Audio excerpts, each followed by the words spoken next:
میں ایک غزوہ تبوک میں تھا اور میں نے منافقوں کے سردار عبداللہ بن ابی کو یہ کہتے سنا کہ جو لوگ مہاجرین رسول کے پاس جمع ہیں ان پر خرچ نہ کرو تاکہ وہ خود ہی رسول اللہ صلی اللہ علیہ وآلہ وسلم سے جدا ہو جائیں۔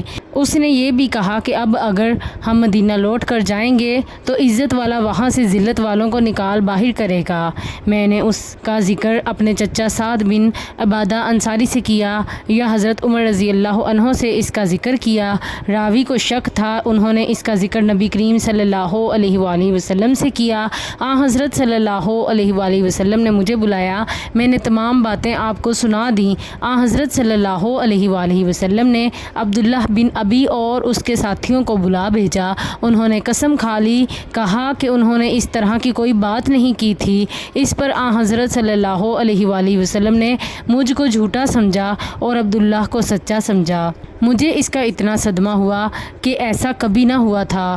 پھر میں گھر میں بیٹھ رہا، میرے چچا نے کہا، میرا خیال نہیں تھا کہ حضرت صلی اللہ علیہ وآلہ وسلم تمہاری تکذیب کریں گے اور تم پر ناراض ہوں گے۔ پھر اللہ تعالیٰ نے یہ صورت نازل کی جب منافق آپ کے پاس آتے ہیں۔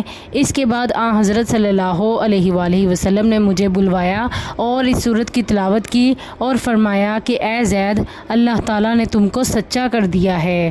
صحیح بخاری، حدیث نمبر 4900۔